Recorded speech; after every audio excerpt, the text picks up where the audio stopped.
Hey, it's Shannon, and today we're not drinking beer. We're drinking cider at Blake's Hard Cider in Armada, Michigan. I always just thought it was like you come here and pick your own apples, but this place has got a lot of wow factor. Hometown, like country, farm, like family feel to it. But then they have awesome cider, so that's good as well. I love it. I love it. I could drink it every day. In fact, today I've had my first hard cider experience today, so I loved it. It was smooth, it was refreshing. Yeah, I thought it was great. Different, but great. The tasting room's awesome. Like, I'm always there. It's a good place to like bring your friends, anyone who comes into town. Everyone loves to see Blake. Every time I come here, it's packed, which is awesome because you get to people watch, which is one of my favorite things to do.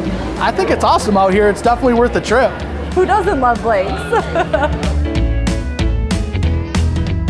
You know, we've been a family orchard and cider mill since 1946. My grandpa started it with 13 kids, played on the farm as a kid, began to work, all throughout my middle school, high school years, graduated college, came back and started to experiment with just making ciders actually in the old farmhouse here.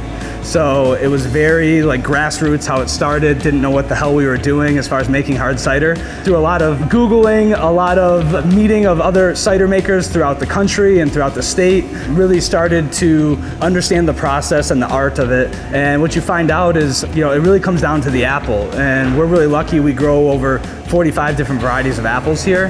We farm over 1,000 acres, so we have a lot of range to do things with our ciders, all natural ingredients, keep it really pure as possible. And the reason why I think we've progressed and become the largest cider mill in the country is because we have new generations bringing new ideas to the table, and the previous generations have always been, at every step of the way, been supportive of the new generation and their ideas. To find out more about the history of Blake's Orchard, I spoke to Andrew's father, Paul, and Paul's twin brother, Pete. Our parents moved out here in 1946. They had 13 children in the farmhouse right next door here. Yeah, we all contributed to this effort that we have here today.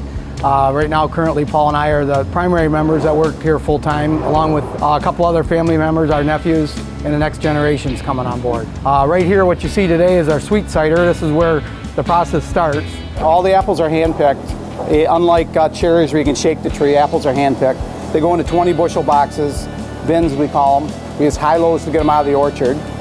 And then we store them in our cold storages until we're ready to make cider.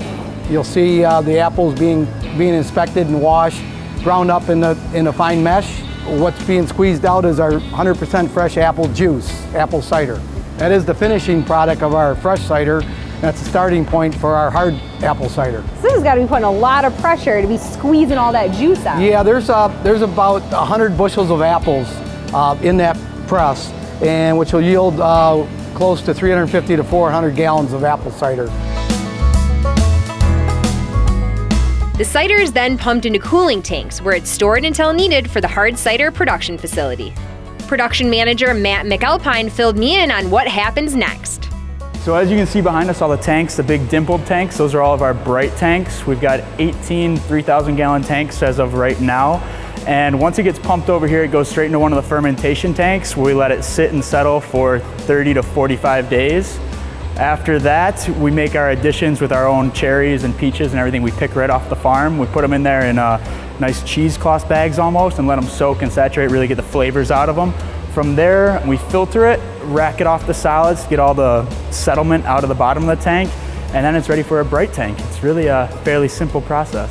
So it's a little simpler, closer to making wine rather than making beer. Yes, it is. Our cider master, Robert, he's the wizard. He actually came from the wine industry, so it was an easier transition for him. All right, Andrew, so I'm pretty excited because I drink a lot of beer on this TV show. Yeah. Like a lot of beer. And today, you're opening it up and giving me cider. We're gonna change the pace and we're gonna start with our driest cider beard bender. Completely dry, bone dry actually. So not an ounce of sugar left in it. Fermented in a slow cold fermentation for about 50 days. This smells almost like a white wine to me. So it's made exactly like a white wine. Yeah, so the dry style of ciders are traditionally drank more over in Europe, and the American palate hasn't quite caught on to the dry styles, but the real avid cider enthusiasts are really into the dries. It's my personal favorite. Next up, Flannel Mouth. Yeah. This is the OG. This is the OGs. Flannel Mouth is our original mainstay. It was the second cider we created after Beard Bender. It is a semi-sweet cider, back sweetened with real juice, and the sweetness you'll taste is an all-natural sweet finish. I think this is probably the flavor profile that most American cider drinkers are familiar with. It's not overly sweet and it's not a fake sweet. And you don't have that overly overt sugar flavor where you have 3 of them and you feel sick. So you can drink a lot of these, it doesn't overwhelm you with sweetness. So our El Chavo is probably our cult favorite. It probably has the most diehard supporters out of all of our ciders. My favorite is the El Chavo. I love the spicy. It's got a little bite to it, and it's still a little sweet. So I'd say that's it's probably my favorite. I love that. It's like my favorite. It's a mango habanero cider, 6.5%. All of our ciders in our core line are 6.5%. This is so good. Yeah, and we actually This is so good. we actually grow all the habaneros on our farm here. We grow about 20 acres of habaneros a year. The sweetness is there, the mango, almost some kind of pineapple-y tropical fruit. Yeah. And then the habanero just Very mild, right? ever so slightly comes in at the back end and just warms things up. Yeah, our cider maker did a really, really good job with this, and I'm really proud of this product. So You should be. yeah. Wakefire. Wakefire was originally our summer seasonal last year. It had such a good response that we had to turn it into a year-round brand. We use Michigan cherries and orange peel.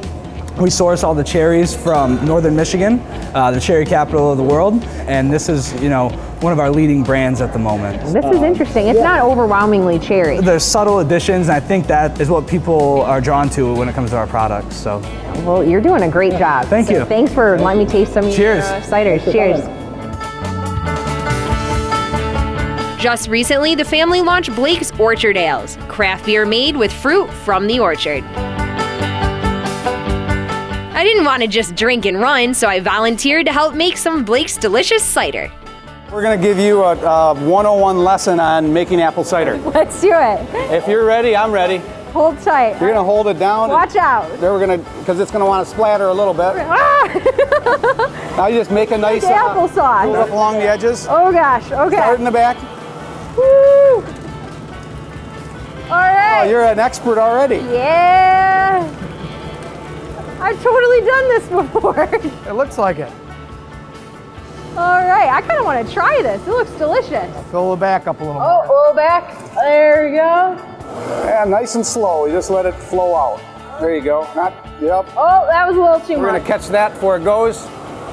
Perfect. Whew. And this is just 100% apples ground up. All natural. All natural. Nothing else going in here. No, Is this enough? that's good, Paul. Yeah, we're pretty good right there. Now shake it a couple times. Whew. There we go. This is heavy. Well, you're a pro already. Thanks, man. Can I try this? What does it taste like? It'll be apples. Maybe like applesauce. I'd just eat that for breakfast. So we want to wrap this up? Yeah.